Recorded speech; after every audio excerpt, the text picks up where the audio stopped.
News Bharat 365 channel देखने वाले सभी दर्शकों को नमस्कार। दर्शकों, आज हम आपको दिखा रहे हैं बृजेंद्र सिंह जो सद्भावना यात्रा कर रहे हैं उनसे जुड़ा हुआ समाचार। बहुत बड़ा समाचार आज हम आपको दिखाएंगे।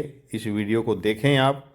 वो सद्भावना यात्रा निकाल रहे हैं पूरे प्रदेश में। उन्होंने फिलहाल 75 हलकों में जाकर इस सद्भावना यात्रा के माध्यम से कांग्रेस पार्टी को जुड़ने का, एक होने का संदेश दिया है। और इसी भावना के साथ आप देखें तस्वीरों में, ये बृजेंद्र सिंह हैं। ये पूर्व एसडीएम समालखा हैं और आईएएस रह चुके हैं। ये डीसी थे। उन्होंने अपनी डीसी की नौकरी छोड़कर सभी को एक करने का, सभी को सद्भाव के साथ चलने का ये नारा दिया है। आप देखें, ये सूरजभान सहरावत उनके साथ कंधे से कंधा मिलाकर कांग्रेस पार्टी का झंडा लेकर चल रहे हैं। ये बृजेंद्र सिंह यहाँ आटा गांव में पहुंच गए हैं। पहलवान उनका स्वागत कर रहे हैं। संजय छोकर उनके साथ हैं। रामवीर जोरासी भी उनके साथ हैं। इस कार्यक्रम का आयोजन जसबीर आटा के द्वारा किया गया। जसबीर सिंह हरियाणा रोडवेज में कर्मचारी थे, वो रिटायर हो चुके हैं। आप देखें तस्वीरों में, बहुत सारे, काफ़ी संख्या में यहाँ पर लोगों ने उनका फूल मालाओं से जोरदार स्वागत किया है और स्वागत कर रहे हैं। आप देखते रहें न्यूज़ भारत 365 चैनल। जी हाँ, आपको ये पूरी वीडियो हम दिखा रहे हैं। उनका बहुत तगड़ा स्वागत हो रहा है। सद्भावना यात्रा का आटा गांव से शुरुआत की गई है। आटा गांव में यहाँ पहुँचने पर बृजेंद्र सिंह, जो भारतीय जनता पार्टी के पहले एमपी थे, भारतीय जनता पार्टी से एमपी बने थे, ये मोहकम सिंह छोकर हैं, एडवोकेट मोहकम सिंह छोकर, उन्होंने भी स्वागत किया है। ये संजय छोकर भी उनके साथ हैं और काफ़ी संख्या में लोग यहाँ पर आए हुए हैं। आप देखें यहाँ पर आपको एक एक वीडियो, ये आज़ाद सिंह आटा हैं। आप देखते रहें न्यूज़ भारत 365 चैनल के माध्यम से हम आपको ये वीडियो दिखा रहे हैं। ये जसबीर सिंह आटा जो इस कार्यक्रम के आयोजक हैं, सूरजभान सहरावत जो बृजेंद्र सिंह परिवार के, चौधरी वीरेंद्र सिंह के परिवार के सदस्य हैं, उनके रिश्तेदार हैं। संजय छोकर और अन्य साथी यहाँ पर उनका फूल मालाओं से जोरदार स्वागत कर रहे हैं। साथियों, ये सद्भावना यात्रा आटा गांव से अब शुरू की जाएगी। यहाँ से जोरासी जाएगी। जोरासी में जाट धर्मार सभा के प्रधान हिटलर जोरासी भी उनका स्वागत करेंगे। जगबीर सिंह वहाँ पर हैं जोरासी गांव में, उनके स्वागत की तैयारियां की जा रही हैं। ये पहुंच गए हैं बृजेंद्र सिंह। आप देखें कार्यक्रम स्थल पर पहुंच गए हैं और इस सद्भावना यात्रा में एक त्याग को लेकर वो संदेश दे रहे हैं। एक राजनीतिक रूप से ब्रह्मचारी भी अगर हम बृजेंद्र सिंह को कहें तो इसमें कोई अतिशयोक्ति नहीं होगी। आदरणीय चौधरी बृजेंद्र सिंह जी, आपका गांव आटा में पहुंचने में हार्दिक स्वागत करते हैं, अभिनंदन करते हैं। बहुत ही सम्मान के योग्य पूर्व विधायक शमशेर सिंह गोगी जी, भाई संजय छोकर जी, जगदेव मलिक जी, हमारे ओबीसी के जिला के अध्यक्ष सुभाष तार जी, गांव आटा के बुजुर्गों, नौजवान साथियों, जैसा कि आप सभी साथियों को पता है, पिछले 6 महीने से चौधरी बृजेंद्र सिंह जी हरियाणा के गांव-गांव में घूम रहे हैं, हर हल्के में जा रहे हैं।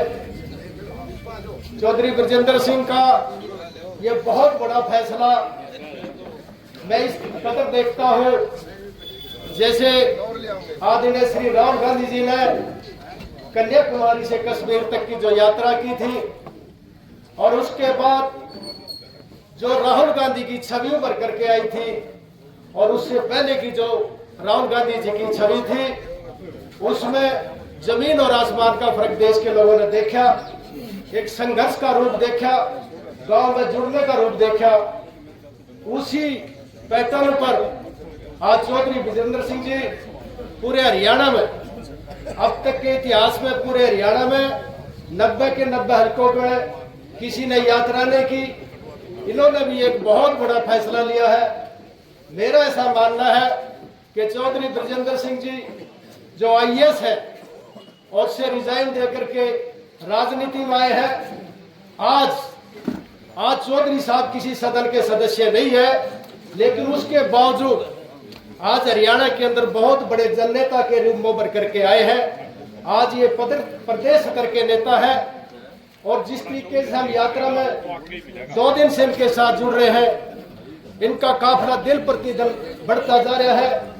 तो मैं तो एक बार फिर बहुत ज्यादा लंबा न कहते हुए चौधरी साहब का यहाँ पहुंचने पे आप सभी की तरफ से, अपनी तरफ से हार्दिक अभिनंदन करता हूँ, स्वागत करता हूँ जी। और आज के आयोजक हमारे जसवीर जी और गांव के सभी सम्मानित बुजुर्गों साथियों, अभी बहुत सारी बातें मोहकम जी ने बृजेंद्र सिंह जी के बारे में बताई, तो मुझे लगता है कि क्योंकि यात्रा अभी इतना लंबा ये चल पड़ी है और इतना जिस तरीके से यात्रा का मैसेज जो जा रहा है सोशल मीडिया में, मीडिया में, तो मुझे लगता है बहुत ज़्यादा बताने की जरूरत नहीं है कि यात्रा का मकसद क्या है, कितनी पूरी हो चुकी है।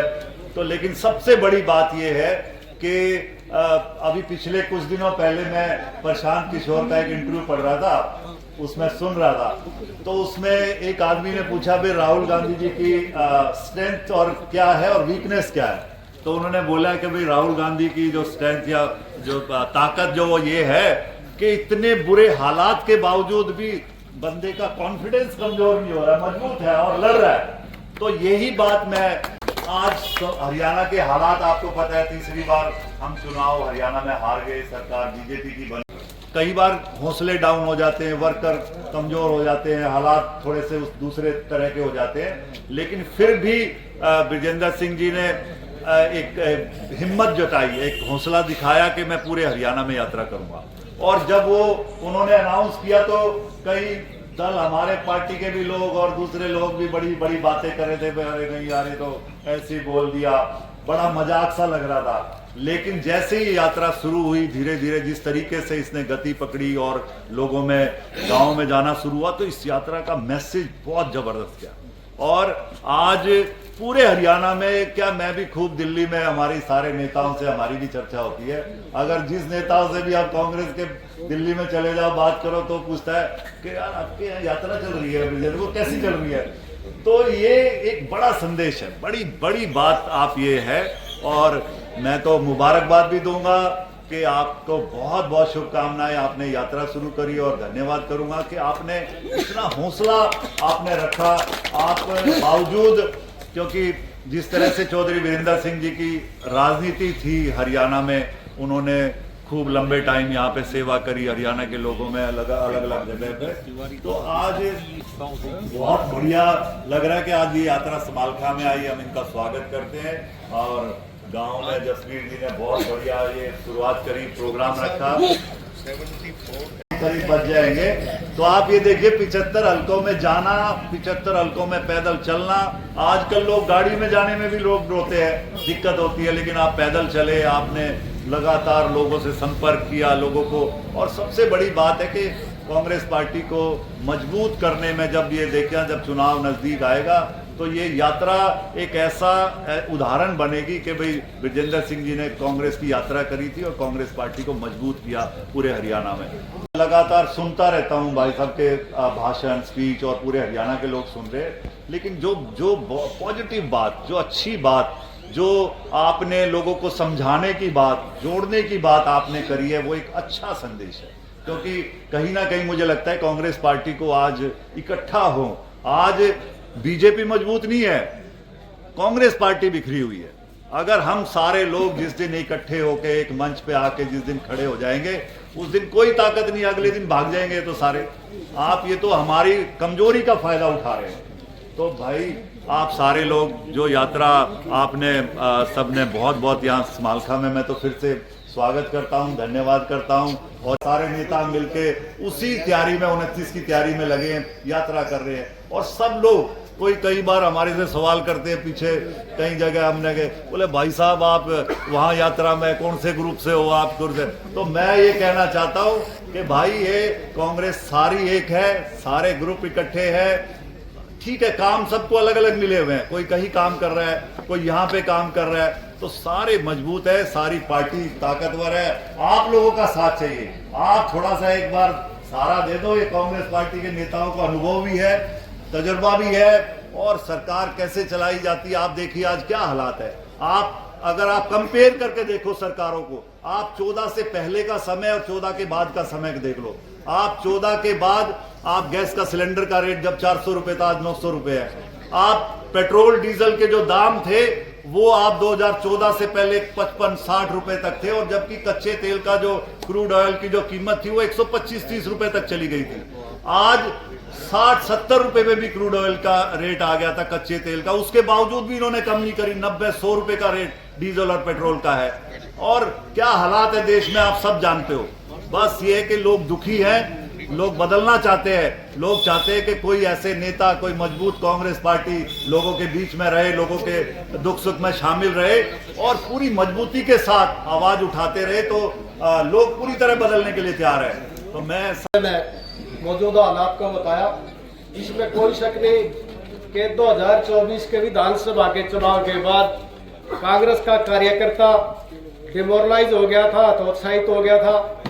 और एक बहुत बड़ा फैक्टर कांग्रेस का मैं ऐसा मानता हूं कि वो विचारधारा के रूप से तो कांग्रेस से जुड़ा हुआ था, लेकिन घर बैठा हुआ था। लेकिन चौधरी बृजेंद्र सिंह के आने के बाद वो सभी एक नई शक्ति का संचार हुआ, एक नया हौसला बना है। और मैं तो यहाँ तक कहता हूँ कि हरियाणा का भविष्य है चौधरी बृजेंद्र सिंह।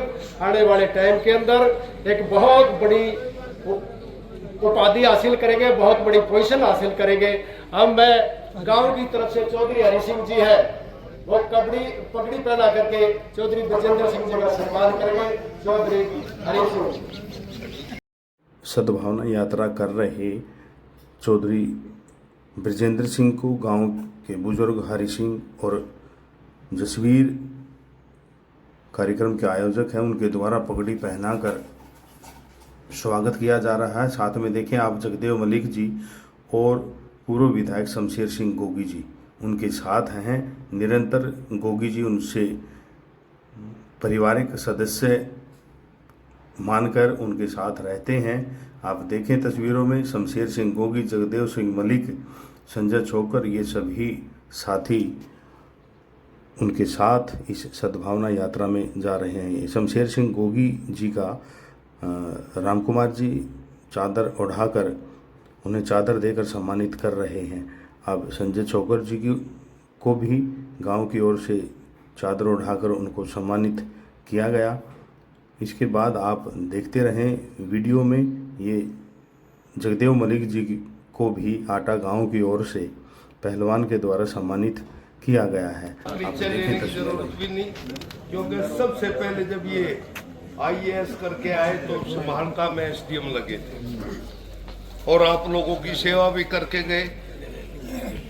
साथ आए हमारे बहुत मजबूत विधायक और इस पार्टी के सक्रिय कार्यकर्ता चौधरी शमशेर सिंह जी गोगी, हमारे छोटे भाई संजय छोकर जी जो ऑल इंडिया यूथ कांग्रेस के प्रधान रहे, हमारे छोटे भाई मोहकम छोकर जी और मेरे बुजुर्गों, नौजवान साथियों, आटा निवासियों, हम आज आपके बीच में आप लोगों को एक संदेश देने के लिए आए हैं।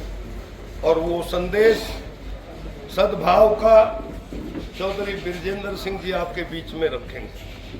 मैं भी इस जिले का कांग्रेस अध्यक्ष रहा 10-15 साल, तो हम भी सब ये सोच रहे थे कि भाई कोई सक्रिय राजनीति होनी चाहिए, लेकिन बीजेपी ने अपने स्वार्थ के लिए हमारे को जात पात में बांट दिया।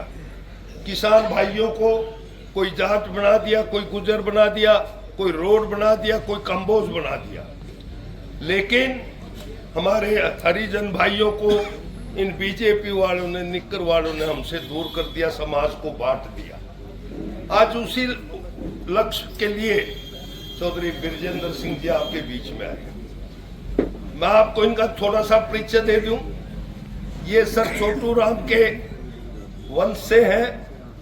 चौधरी बीरेंद्र सिंह जी जो हमारे कांग्रेस के अध्यक्ष भी रहे, हरियाणा कांग्रेस के जो मंत्री भी रहे, वित्त मंत्री रहे, जो मेंबर पार्लियामेंट भी रहे, उनके सपुत्र हैं। और सर छोटू राम जी, सर छोटू राम जी एक बहुत बड़ी हस्ती हुई, हर आदमी आप उनके बारे में जानते हो। और सर छोटू राम जी ने जब ये पाकिस्तान, पंजाब, ये हरियाणा और कुछ राजस्थान का हिस्सा था, तब उन्होंने अपनी राजनीति शुरू की थी।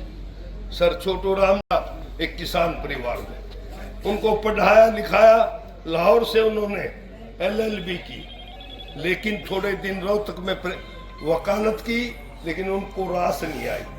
उन्होंने जब देखा कि मेरा समाज, मेरा किसान परिवार, मेरे मजदूर छोड़ के राजनीति शुरू की और मंत्री भी रहे। मुसलमान भाइयों को भी 36 बरादरी को यूं बांध के रखा। उन्हीं के पदचिन्हों पे चौधरी देवीलाल जी भी चले थे। उन्होंने भी सबको एक जात पात से ऊपर उठा के एक सूत्र में पिरोया था। चौधरी चरण सिंह जी भी हुए। अब उसके बाद कोई नेता जो हुआ तो वो खाली सूखी हवा में उनकी सर छोटू राम जी की वो नकल करने लगे। लेकिन आज इन बीजेपी वालों ने इस समाज को बांट के रख दिया। किसान, मजदूर, छोटे दुकानदार और जात और पात में। तो बुजुर्गों, नौजवान साथियों, आज उसी के बारे में चौधरी आपकी उसको देखते हुए, ये तो कमिश्नर थे, DC रहे, कमिश्नर बन गए, आगे सारा प्रशासन हिलता था। लेकिन आप लोगों का ये देख के अब किसान मजदूर आज बहुत दुखी है। उसी के लिए ये नौकरी छोड़ के, और जैसे सर छोटू राम जी ने चौधरी माला में पिरोया था, वो सपना लेके चौधरी बिरजेंद्र सिंह जी आपके बीच में आए। मैं आप लोगों से प्रार्थना करूंगा कि उनकी एक एक बात पे ध्यान देना। आज जो देश के हालात हो रहे हैं, बीजेपी इस देश को कहां ले जा रही है, उसके बारे में भी ये बताएंगे। इन्हीं शब्दों के साथ मैं आप लोगों का बहुत सभी 36 बरादरी के बुजुर्गों और नौजवान साथियों,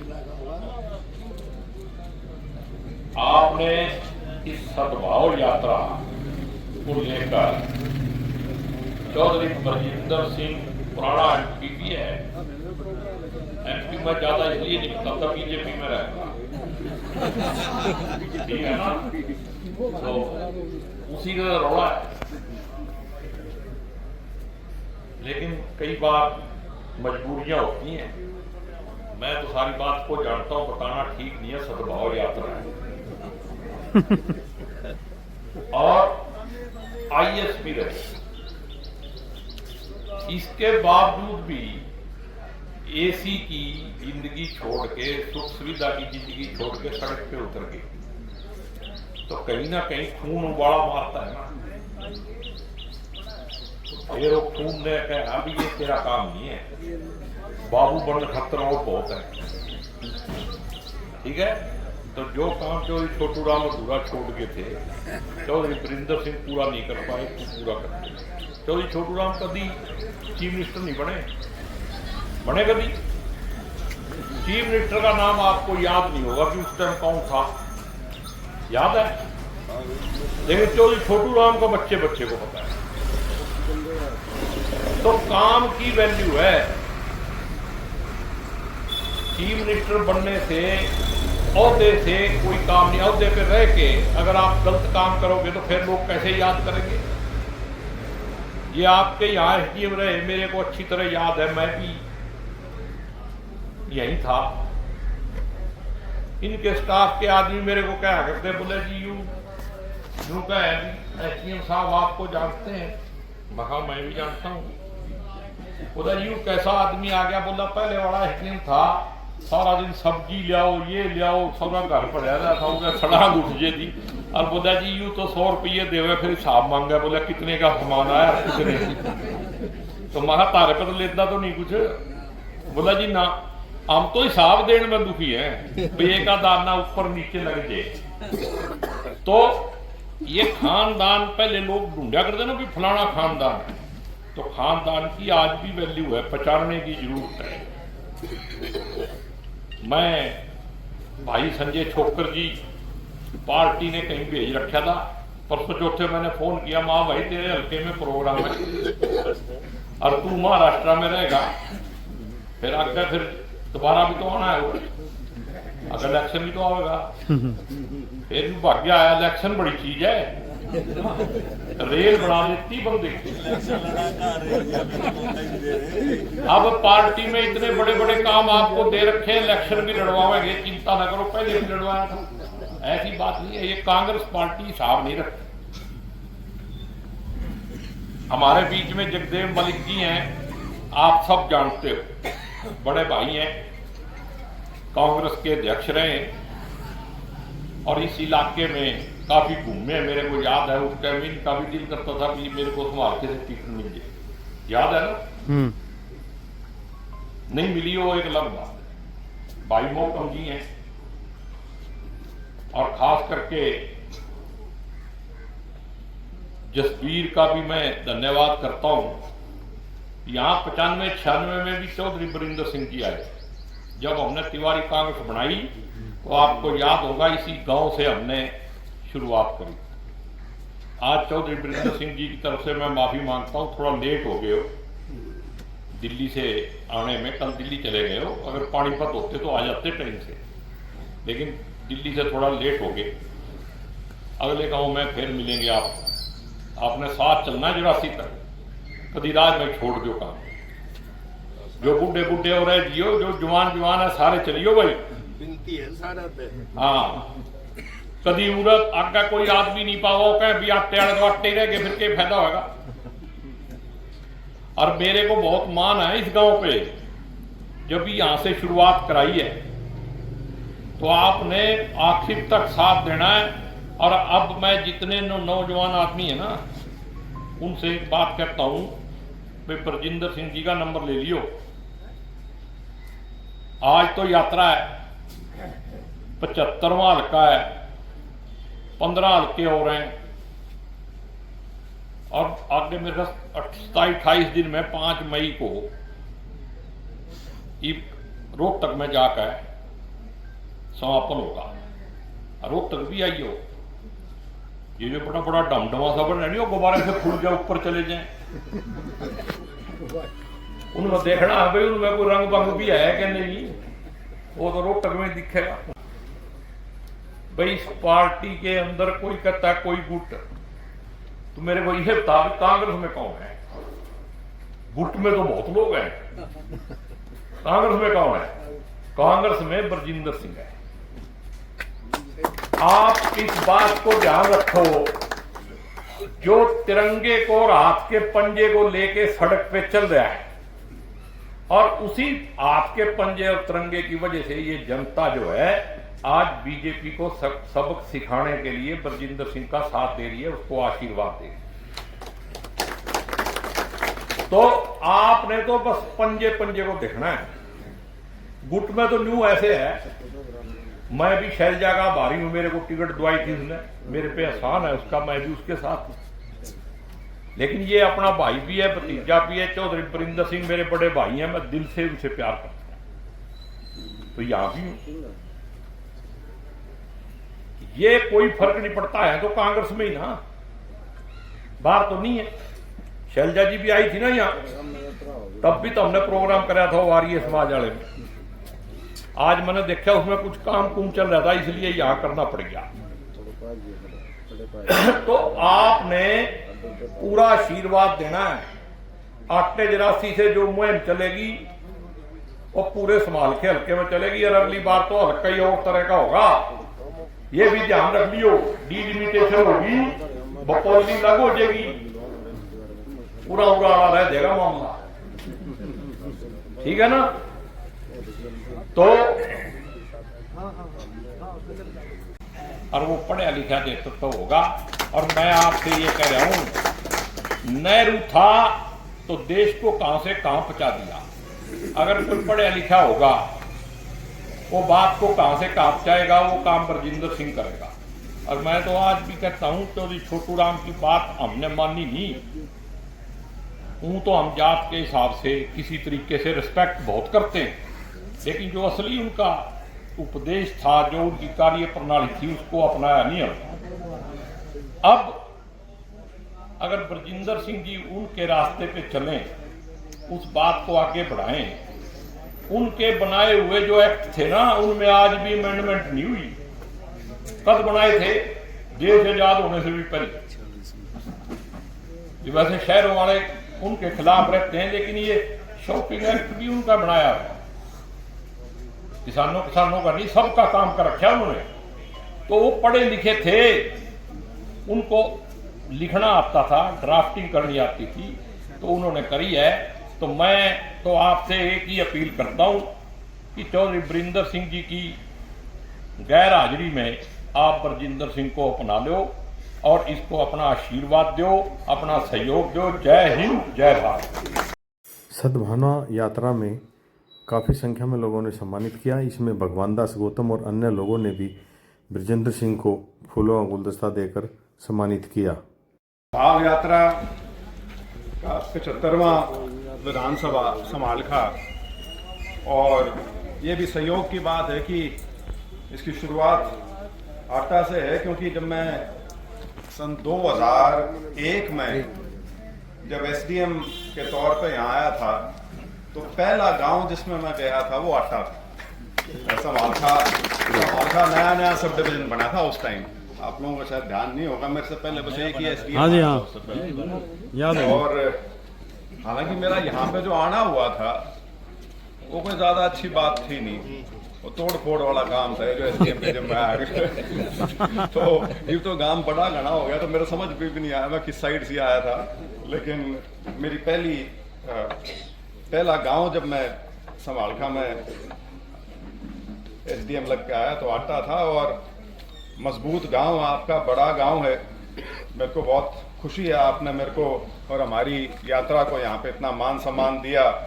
और मैं खास तौर पर धन्यवाद करना चाहूँगा जसवीर जी का, जिन्होंने आज का ये इतना बढ़िया कार्यक्रम आयोजित किया है। क्योंकि कोई भी यात्रा का जब पहले वाला प्रोग्राम अच्छा हो ना, उसके बाद सारा दिन अपने आप अच्छा निकल जाता है। क्योंकि ये यात्राएं ऐसी नहीं होती कि हमेशा ही उफान पे रहें, ये बढ़ती रहती है, घटती रहती है, चलती रहती है, धीरे हो जाती है, तेज हो जाती है। लेकिन बीच बीच में फिर ऐसे जब मौके आते हैं तो हमारा भी हौसला और बढ़ता है। और मैं धन्यवाद करना चाहूँगा संजय छोकर जी का भी, क्योंकि जब मैं इनको देखा यहाँ पे, मेरे को उम्मीद नहीं थी यहाँ होंगे, क्योंकि मेरे को भी यही पता लगा था कि पार्टी के काम से महाराष्ट्र गए हुए हैं, लेकिन इन्होंने समय निकाला और यहाँ आए, इसके लिए मैं इनका धन्यवाद करता हूँ। शमशेर गोगी जी तो मैं तो मेरे ख्याल से 8-10 साल का होया हूँ, 8-10 12-13 साल का, जब से मैं गोगी जी को जानता हूँ, क्योंकि मेरे पिताजी के बहुत पुराने साथी रहे हैं। 40-45 साल हो गए होंगे, कितने हो गए होंगे। तो और अपने जगदेव मलिक जी जिला अध्यक्ष भी रहे हैं, और उसके अलावा सुनाता हूँ फिर वह कहानी। मैं एसडीएम था, तो अच्छा जब आदमी नया नया नौकरी में आता है ना, तो उस टाइम ऐंठ बहुत होती है, क्योंकि नया नया आईएएस बना, यूं लगता है पूरी दुनिया तेरे कदमों में लेटी है, और लोग भी बर्ताव ऐसा ही करते हैं। ठीक है, आप बहुत कड़ा इम्तिहान पास करके आए होते हो, ट्रेनिंग करके आए होते हो, लेकिन आपको पता तो कुछ नहीं होता शुरुआती तौर पे। आपको अपने जो मातहत लोग काम कर रहे होते हैं, आधे टाइम तो उनसे पूछना पड़ता है इसमें क्या करना है, क्या नहीं करना है, फाइल के ऊपर इस फाइल में लिखना क्या है। खैर, एक कोर्ट केस था कोई, तो मैं सुबह 10 बजे दफ्तर बैठा और 10:15 साढ़े 10 बजे मैंने एक केस का फैसला कर दिया। तो वकील वगैरह सारे उठ के चले गए, एक आदमी पाछली कुर्सी पे बैठा रहा। तो मैंने सोचा बैठा रहा, मैं लोगों से मिलता रहा, दफ्तर के और काम करता रहा। फिर 1:30-2 जब बजे मैंने कहा भाई मैं खाने पर जाऊं, तो तब मैंने टोक लिया। मैंने कहा भाई साहब आपका कोई काम हो तो बता दो, आप 2-3 घंटे से बैठे हो यहाँ पे। नुका माड़ी बन गया हमारे साथ। मैंने कहा क्या हुई? नु बोला केस का जो आपने फैसला कर दिया। मैंने कहा हाँ क्या था उसमें? नु बोला मैं जगदेव मलिक का भतीजा लागू हूँ। मैंने कहा अच्छा। नु बोला पूरे गांव में तो हमने न्यू बता रखी थी इसलिए हमारे घर का आ रहा है। तो मैंने फिर अपने पिताजी को फोन करा शाम को। मैंने कहा जी जगदेव मलिक के बारे में बताओ। ने बोला मेरा दोस्त है, बड़ा पुराना, बड़ा अच्छा है। तो नौकरी में ऐसी ऐसी चीजें हैं जो आपको फिर याद भी रहती हैं बाद तक। आदरणीय मोहकम सिंह जी हैं चुलकाना से, सूरज भान से, रावत जी करण से, श्री राम कुमार जी, ये नारा से हमारा भाई सुरेंद्र खरब, श्री सुखबीर प्रधान जी, राम किशन जी, श्री प्रताप सिंह जी, श्री सुभाष रमन जी, श्री जय भगवान जी, श्री हरि सिंह जी, श्री सुभाष ठेकेदार जी, श्री बलबीर सिंह जी, श्री रामचंद्र शर्मा जी, हमारे सुभाष तंवर जी जो ओबीसी के चेयरमैन हैं, जगतार जी जो इंटक के अध्यक्ष रहे हैं वो भी आए हैं आज यहाँ कुरुक्षेत्र से। हमारे साथ फिर बरवाड़ा से मास्टर देशराज जी आए हैं, प्रजापति करतार जी आए हैं, वाल्मीकि हमारे उकलाना बरवाड़ा कोई सी जगह कह लो। और इसके अलावा और भी सभी कांग्रेस के मेरे नेतागण, कार्यकर्ता साथियों, मेरे यात्रा के सभी साथी जो 5 अक्टूबर से हमारे साथ चल रहे हैं, और आटा गांव के मेरे सम्मानित बुजुर्गों, नौजवान साथियों, माताओं, बहनों, ये यात्रा अब 6 महीने से ऊपर की होली। और इस बात में कोई शक नहीं कि ये यात्रा, जब राहुल गांधी अपनी भारत जोड़ो यात्रा करते थे तो मैं उसको बहुत दिलचस्पी से देखता था। तो ये चीज करनी चाहिए। और मेरे को खास तौर पर हैरानी ये हुई कि उनकी यात्रा जब खत्म हुई, एक साधारण सी चीज है सोच की, कि उस यात्रा को कांग्रेस के नेताओं को अपने अपने प्रदेशों में ले जाना चाहिए था। राहुल गांधी ने तो कर दिए 4000 किलोमीटर, लेकिन उसके बाद जो प्रदेश के नेता थे उनको उस यात्रा को अपने अपने प्रदेश में, चाहे जिला स्तर पर कर लो, चाहे हल्के के स्तर पर कर लो, क्योंकि ये बात ठीक है, ये हो जाता है, शारीरिक क्षमता की भी बात हो जाती है कि आदमी कर भी सके या नहीं इतना, लेकिन किसी ना किसी स्तर पर उसको यात्रा को आगे बढ़ाना चाहिए था। और मेरे को खुशी है इस बात की और गर्व है इस बात का कि हम देश में पहले हैं जो कांग्रेस के झंडे तले प्रदेश की एक को एक विधानसभा, 90 की 90 विधानसभा की हम पैदल यात्रा करने लग रहे हैं। और जो मोटा मोटा संदेश लेके हम इसमें चल रहे हैं वो सद्भाव का है, आपसी भाईचारे का है, कौमी एकता का है, हमारी 36 बिरादरी के भाईचारे का है। और जो बीजेपी उसमें कमी लाना चाह रही, उसको जो कमजोर करना चाहती है, उसका मुकाबला कांग्रेस मजबूती से कर सके। इसीलिए हमारी इस यात्रा का जो नारा है वो है कांग्रेस का हाथ भाईचारे के साथ। तो ये दो चीजें मिलकर हम चल रहे हैं। हाँ, कोई यूं कहे कि ये सिर्फ सामाजिक कार्यक्रम है, नहीं, कार्यक्रम तो भाई राजनीतिक है, मुद्दा सामाजिक है क्योंकि उसको राजनीति के लिए इस्तेमाल किया जा रहा है। लेकिन हम पार्टी के कांग्रेस पार्टी के कार्यकर्ता हैं और कांग्रेस पार्टी के झंडे तले कांग्रेस पार्टी की विचारधारा को ही आगे बढ़ाने के लिए निकले हैं, तो उस नाते बिल्कुल एक राजनीतिक यात्रा है। हाँ, लेकिन ये है कि हम वोट मांगने नहीं आए हुए।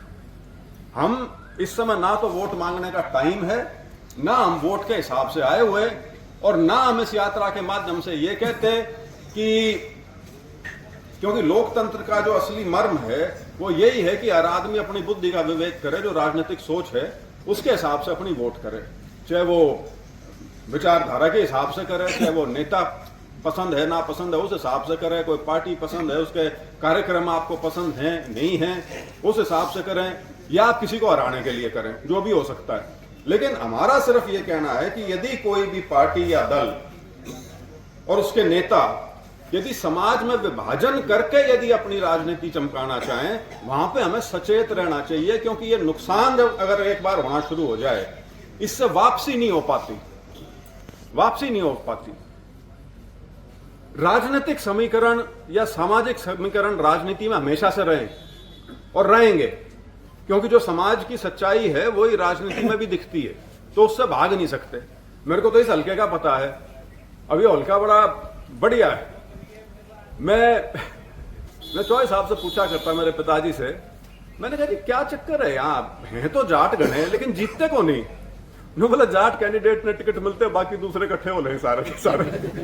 तो वो एक समीकरण की बात है, लेकिन लोगों में बैर पैदा करके या ईर्ष्या पैदा करके यदि राजनीति करो तो उसका परिणाम बहुत घातक होता है। मुजफ्फरनगर में दंगे हुए थे 2013 में,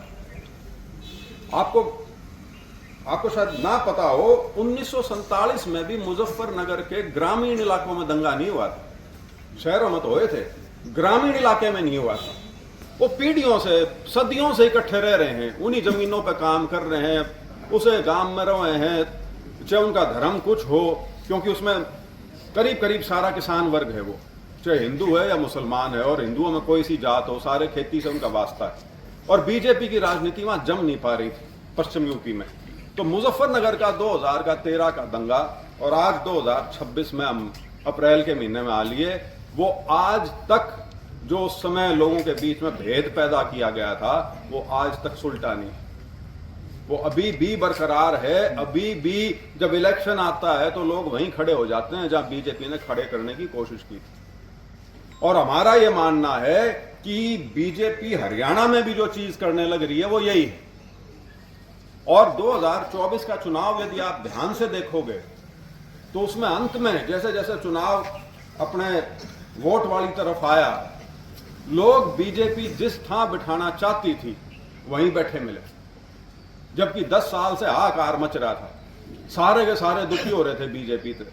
सारे देश के मुद्दे बड़े बड़े जो थे वो हरियाणा के मुद्दे थे, चाहे वो किसानों का था, चाहे वो महिला पहलवानों का था, चाहे वो अग्निपथ का था, कोई भी मुद्दा आप उठाओ वो हरियाणा से संबंध था उसका सीधा सीधा। लेकिन जैसे जैसे असेंबली चुनाव आया हम ये भूलते चले गए कि हमारी असली लड़ाई है किसके साथ, और हम आपसी जो होती है वो कि इसने घेर लो, यो बन गया तो फिर हमारा अगली बार नंबर को नहीं पड़े, ईब के घेर लो अगली बार देखेंगे, उस चक्कर में बीजेपी तीसरी बार बैठा दी। आप सोच के देखिए, बड़ी दिलचस्प चीज है, हरियाणा 1966 में बना था, आज तक हरियाणा में कोई भी पार्टी 3 बार सरकार में लगातार नहीं आई है। और ये एक ऐसी पार्टी तीसरी बार आई है जिसका हरियाणा के ग्रामीण क्षेत्रों में वजूद ही नहीं था, देहात में वजूद नहीं था। 2014 का चुनाव भी जब जिसमें सरकार इनकी बनी, वो मोटे तौर पे जो देश में एक हवा चली थी मोदी की, वह हवा हरियाणा में चली थी जिसके दम पे इनकी सरकार आई थी। ये नहीं था कि कोई कार्यकर्ता थे इनके और कोई बड़ी मजबूती थी, लेकिन एक बहाव में पूरा का पूरा प्रदेश जो था वो असेंबली में आ गया। और उसके बाद शाने तो बहुत हैं, उसके बाद इन्होंने सोचा कि राज तो आ गया, ये जमाना कैसे।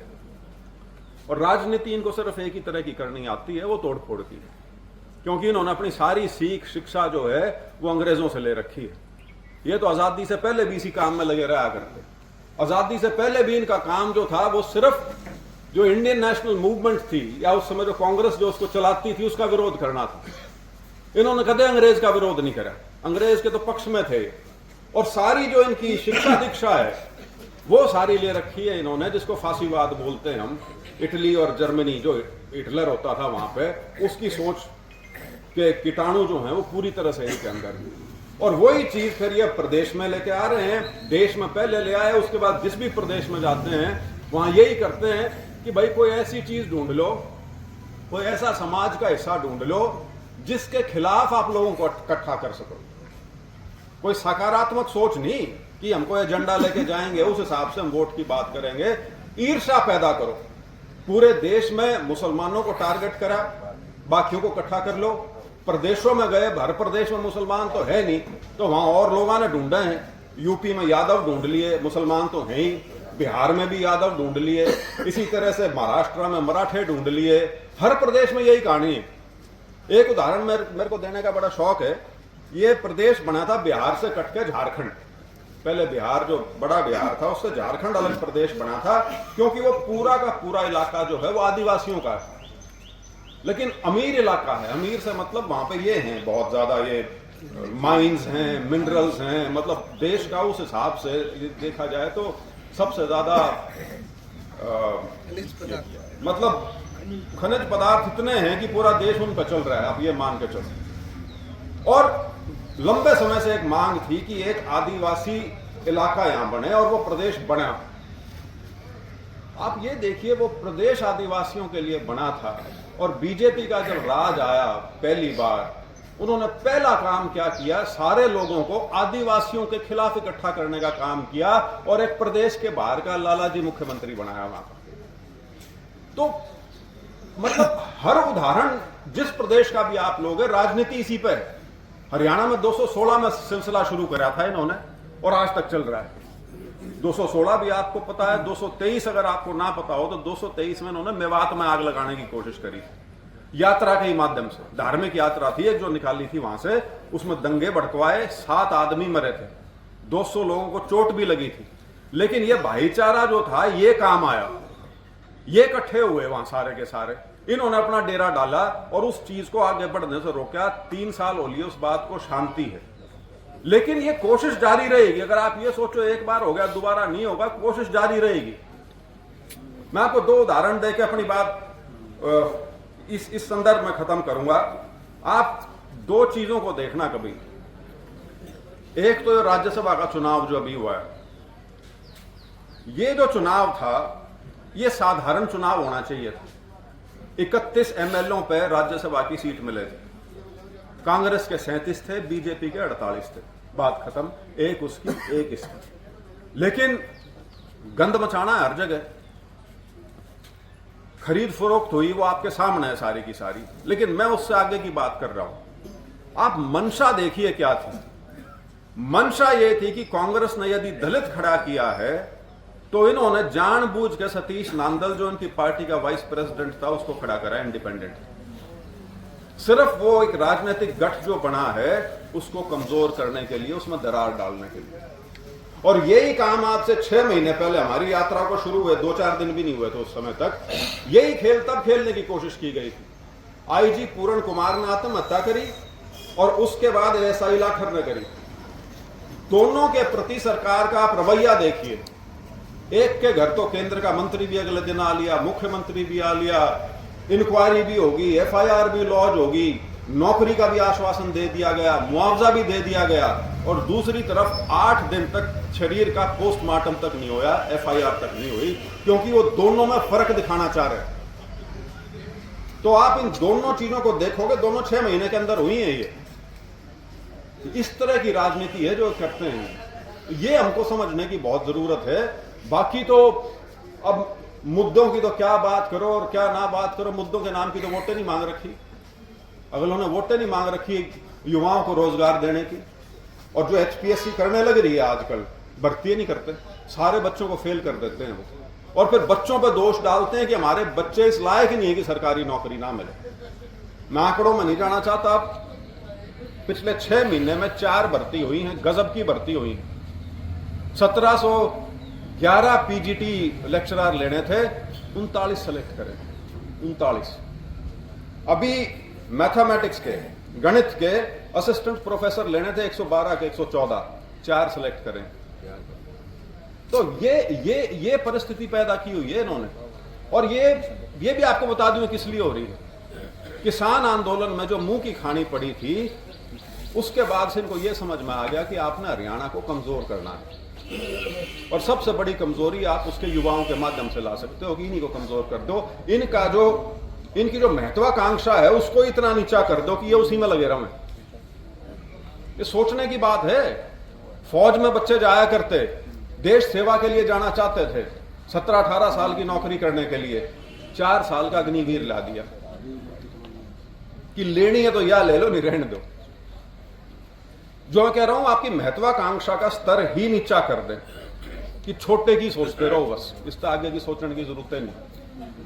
और किसानों का तो हमने इस यात्रा के दौरान देखा, कितनी जगह धरने पे बैठे, कहीं 2 महीने, कहीं 6 महीने, कहीं 8 महीने, कहीं 1.5 साल, कोई सुधे नहीं लेता। पलवल के जिले में हम गए, वहां 54,000 एकड़ जमीन पिछले साल जो बारिश हुई थी पानी में है, आज तक वो पानी खड़ा है। हम वहां से जनवरी के महीने में निकले थे, तब तक न्यू का न्यू पानी खड़ा था, 2 फसल डाली थी और न्यू बोले जी अगली 2 भी कितने नहीं जाती, वो भी गई, साफ है, क्योंकि कोई प्रयास ही नहीं हो रहा और कोई कान पे जू नहीं रेंगती, कुछ नहीं करने का। जुमलेबाजी। लेकिन मेरा हमेशा सवाल यही होता है कि इन्होंने इस चीज की वोट नहीं मांग रखी, ना रोजगार देने की वोट मांग रखी, ना किसान की भलाई के लिए वोट मांग रखी, ना जो दलित समाज है इसके नाम की वोट मांग रखी। वोट तो सारी फूट की मांग रखी है और वो पका रखी है। लेकिन अभी भी समाज में बिखराव नहीं हुआ है। ये एक इसकी ठीक चीज है कि अभी तक कोशिश इनकी जारी है लेकिन हुआ नहीं, लेकिन कोशिश करते रहेंगे। ये आपने देखा वो पिछले 3-4 महीने से फिर ये उसी लाइन पे आ लिए। इनके 2-3 एमएलए और एक एमपी, एमपी तो नहीं रहा वो वही भाषा बोलने लग रहे हैं 2016 वाली कि भड़काओ, मैं 2 गाड़ी दूं, 4 आप दो, फिर मैं 8 दूं, आप 16 दो और उसके बाद लठम लठा हो जाओ। ये प्रयास है लगातार। और इसमें हमको समझना पड़ेगा, वो जो गोगी जी छोटूराम जी वाली बात कह रहे थे, दुश्मन पहचान लो। दुश्मन अगर नहीं पहचाना तो फिर आपस में भिड़े रहोगे। जो मैं कहता हूं लोकसभा चुनाव तक तो हमको पता था कि किसको हराना है, लेकिन जब असेंबली चुनाव आया तो हम भूल गए किसको हराना है। आपस में लग गए एक दूसरे के पीछे। किसी को यह गलत फहमी थी कि घने नहीं जीत जाने चाहिए, कम रखो। किसी ने न्यू था घनी आ रही हैं, ईसा ने निपटा दो, जो कल न तंग करें, वो निपटाने में सारा सौदा निपट गया। लोग परोस के दे रहे थे, परोस के, लेकिन लेने ही नहीं थे। ये मेरे को ये हंसी नहीं आ रही, मेरे को बड़ी शर्म आ रही है इस बात के ऊपर कि मेरे को एक बड़े प्रदेश के प्रभारी कांग्रेस के सीनियर नेता हैं, आज से ये यात्रा शुरू करने से 15 दिन पहले मेरी मुलाकात हुई उनसे। तो कहते हैं मेरे को, कहते हैं यार ब्रजेंद्र, तुम्हारे यहां जो चुनाव का नतीजा है ना, उसने बहुत नुकसान कर दिया। मैंने क्या हुआ जी? नहीं बोले, अब जिस प्रदेश का मैं प्रभारी हूं वो 2000 किलोमीटर दूर है हरियाणा से, लबद हो रही भी नहीं कहीं। नहीं बोला, लेकिन वहां के नेता और कार्यकर्ता कांग्रेस के ये पूछते हैं जी हरियाणा नहीं जीत सके तो फिर किस जीतेंगे हम? ये मान्यता थी कि हरियाणा जीतते हुए हो, लेकिन जो नतीजा है वो हमारे सामने है। लेकिन बाकी जो कारण है वो सतही कारण है। वो कारण तो ये है कि इसका नुकसान इसने कर दिया, इसका इसने कर दिया, यहां कैंडिडेट फालतू खड़े हो गए, यहां ये बिठाए नहीं, फलाना नहीं, ढिमकाना नहीं। लेकिन आप वो सोचो कि बीजेपी को वोट किस चीज का मिला है, वो है असली बात। समाज का हर वर्ग त्रस्त था इनसे, इनके खिलाफ वोट करना चाह रहा था। लेकिन अंत में जैसे जैसे चुनाव आगे बढ़ा, लोग वहीं चले गए जहां बीजेपी ने उनको भेजने की कोशिश कर रखी थी। कोई काम से मतलब नहीं, कोई प्रोग्राम से मतलब नहीं, कोई विकास से मतलब नहीं। तो ये हमारे सामने एक स्थिति है। बाकी आज का दिन एक हिसाब से अच्छा है भाई, वो ईरान की लड़ाई कहें रुक गई, तो एक के दिन में वो जो तेल का रेट है वो 114 से घट, अपना नहीं, अपना तो उतना ही होगा लेकिन वैश्विक रेट जो है वो $114 से घट के $112 से घट के 94 पे आ लिया। ठीक है, हाँ वो 114 पे रहता तो अपना डीजल और वो जो है वो 50-50, 60-60 रुपए बढ़ने थे।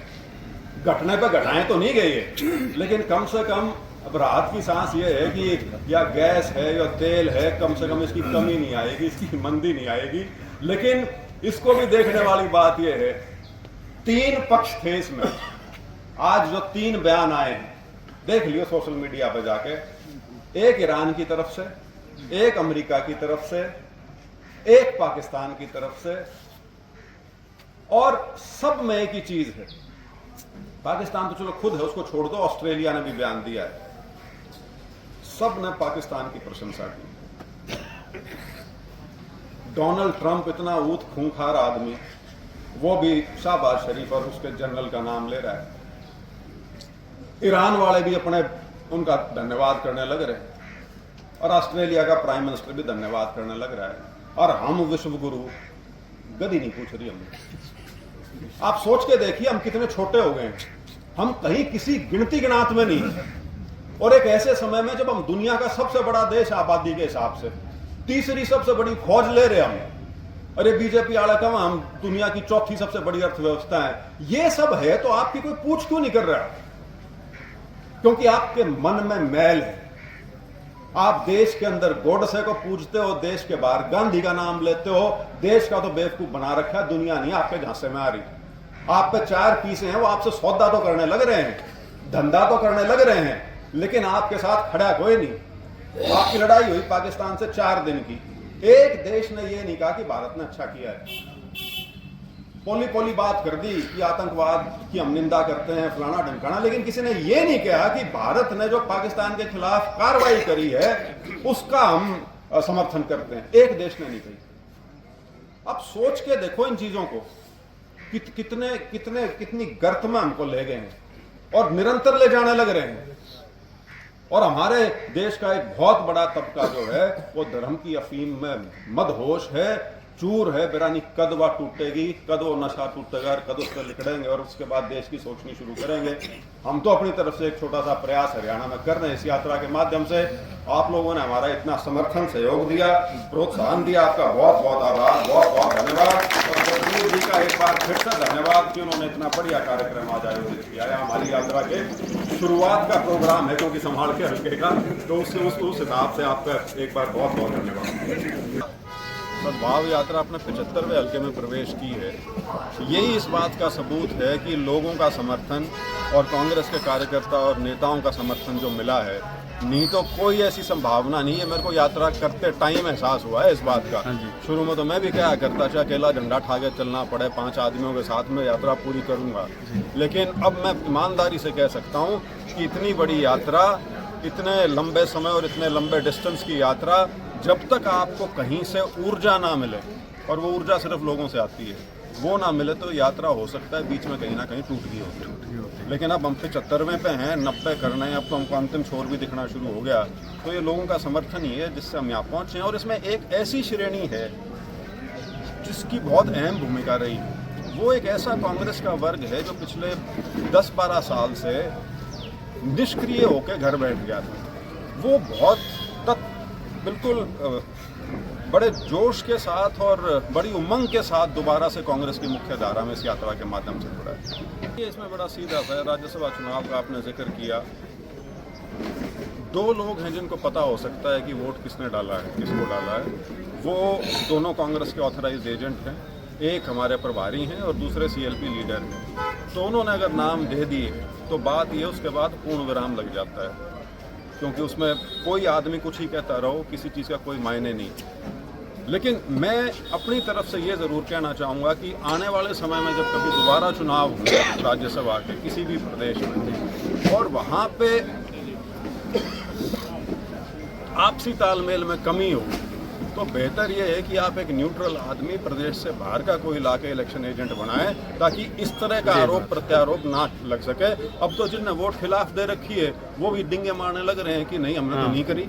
मतलब अब इलियास और मोहम्मद इलियास और वो मोहम्मद इजराइल का आप देख लो, वो मतलब फोटोएं खिंचवाने लग रहे हैं मुख्यमंत्री के साथ और खट्टर जी के साथ, और फिर दूसरे दिन ये भी कहते हैं कि हमने तो वोट दे रखी है। मतलब मैं तो हैरान हूँ आज इलियास जी का बयान पढ़ के। आज शायद उन्होंने कहा है कि मैंने तो नहीं करी, क्रॉस वोटिंग करी। आप अपने लड़कों के साथ मुख्यमंत्री के साथ खड़े हो, धन्यवाद करने लग रहे हो, और अब आप ये कह रहे हो कि मैंने तो नहीं कर रखी।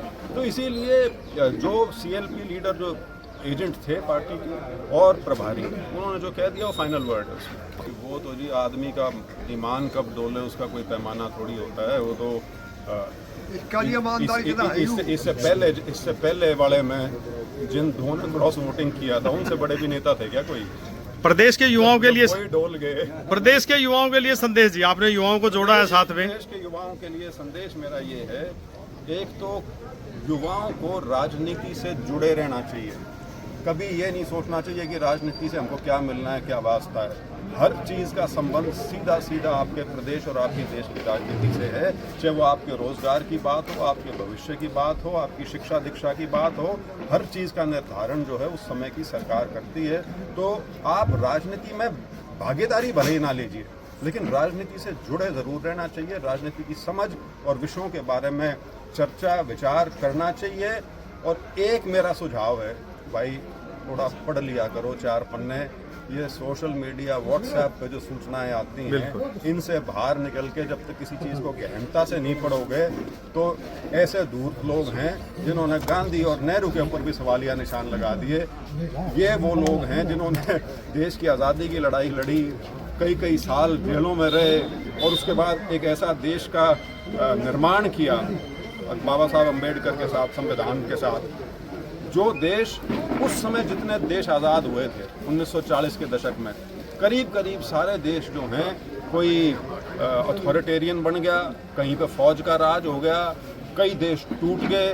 सिर्फ इकलौता हिंदुस्तान है जो 78 साल से मजबूती के साथ खड़ा है, और वो खड़ा इसलिए कि जो नींव इनने रखी थी उसकी वजह से।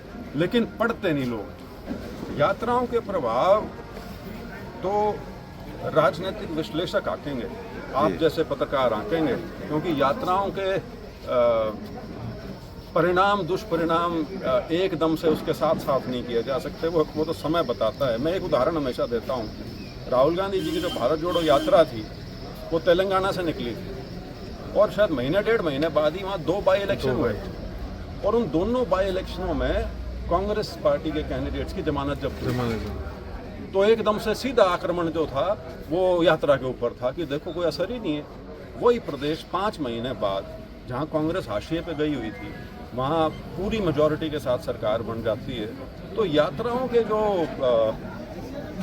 कामयाबी के पैमाने हैं वो समय बताता है। तो किसी भी व्यक्ति की किसी भी महापुरुष से तुलना से बहुत डर लगता है, क्योंकि आप जब प्रदेश की जनता तो देख रही है सर आपको, पैमाना उतना ऊपर सेट कर दो तो जब तक आप वहाँ नहीं पहुँचते आपको फेलियर माना जाता है।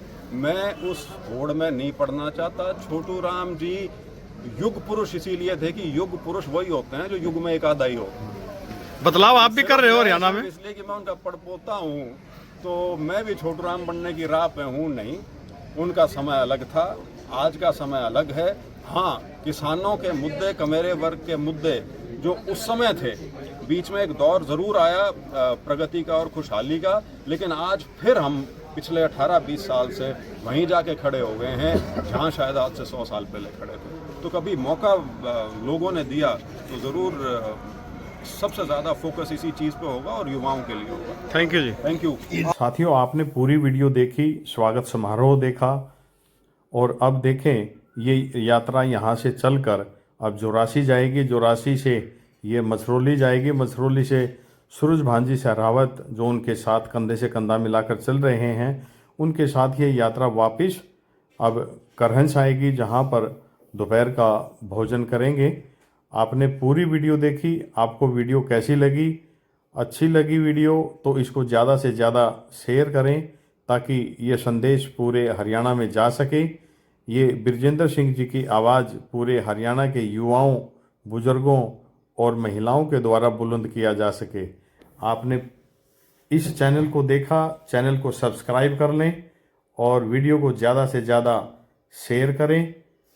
ये आटा गांव से इस यात्रा का शुभारंभ हुआ और अब 75 हल्के पार करने के बाद देखा आपने। जय हिंद, जय भारत।